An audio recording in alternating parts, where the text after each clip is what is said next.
I had a few more words to say, but I see I'm already over time. So I'm going to boil down. I'm going to condense this a bit, I guess is what I want to say. Our scripture is pretty darn clear. When you give a feast, invite the poor, the crippled, the lame, the blind, and you will be blessed. I don't know that that needs a whole lot of interpretation. I mean, it's a pretty out there, this is what I'm asking you to do. This is who we are. I did take a few minutes to consult with my friend Jeremiah Kincaid, a wandering scholar of my acquaintance, and asked him if there was any thoughts he had about this, and he, in a Talmudic kind of thing, you know, scholars getting together over the ages and debating a text. He sent me some commentary about that particular passage, and I just want to pass this on to you for your meditation. It says, Honoris of Aleppo, we must read this banqueting imperative in the light of all great feast stories. There are two table traditions, the closed table and the open table. The question always remains, who is invited? Who has a seat? Is there a place for all? Says Alwa of Konya, it is not the meal, the food itself, which is important, the bread or the wine, the meat or the fruit. What is important is who eats, who speaks, who is in the conversation, who is welcome. Says Brother Atticus, we must always ask who is not at the table and then make room. Says Abbess Clara of North, even better the meal when all plan the meal, when all prepare the meal, all participate. Inclusion starts not as an afterthought, not as dessert. The full welcome, the extravagant hospitality must be in the choosing of the hall, the sending of invitations, the planning of the menu, the preparation of the feast, and its serving and in its cleaning up. And says the good Boniface, Jesus began his community building with working men and women, with the despised, the dispossessed, and the morally dubious. I love that. He broke bread with the outcast and the unclean. The Church of Christ began not as a place of privilege and prestige, but as a home for the wounded and broken.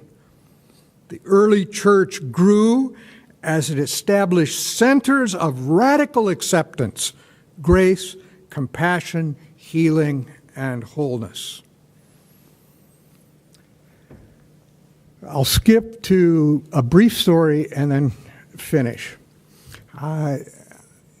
For my second parish, I was led by the Spirit, definitely led by the Spirit, to take a dying church in downtown Seattle. The place was literally overgrown with weeds. Trees hadn't been trimmed. Paint was flaking off the windows, some of which were broken. And I stood out in front of the church on the sidewalk. Here I am, and there's the door of the church up some steps. And I stopped 30 people between 6:30 and 7 when I was going to meet for the first time with the call committee. 30 people in that half hour. And I said, could you tell me where Pilgrim Church is? No. 30 people. We were standing right in front of the church, and no one knew it was there. Nobody could give me directions to the church. That's why we're dying, folks. I mean, people don't even know where the door is, much less can they get in. So I went in, and the church said, well, you know, we don't know. We can pay you for a year. We sold the parsonage. When I went and accepted the call the first Sunday, there were 15 people there. mostly gray hairs like I am now myself. And yet we rebuilt that congregation. 11 years later, there were 150, 200 people that worship regularly. We put in a ramp. We did the service and the hymnal in Braille. We had interpreters for every service. We began reaching out to homes in the neighborhood that housed folks who were part of the developmental disability community, folks who were in recovery, people who were struggling with mental health issues. I mean, the sign that was faded on the reader board when I got to that church was, "Come as you are, all are welcome." And we lived into that gospel message and built the church, not because we were trying to grow a congregation. We started with our neighbors, whoever they were, whatever their condition. Come as you are, all are welcome. Well, this is the last story. One of the things we did is every Friday we had the Lord's Supper. My first church was in New England, where you celebrate communion 4 times a year, whether you want to or not. But every Friday we had something called the Lord's Supper, and there were a couple of hundred seats at tables in the fellowship hall, and anybody in the neighborhood could come and be part of the meal. You could come and help plan it. You could bring food to toss in the pot. You could help with the cleanup. You could sit with each other. It was just a great feast. One day, one of the parishioners came up to me and said, "Pastor, George is here." I said, "George?" He said, "Yeah, I know George. I was on an island up in the San Juans, and we had a commune. The commune had no rules. We never made any rules. Well, we made one rule. George couldn't be a member of the commune. But he could come to the Lord's Supper," and he did.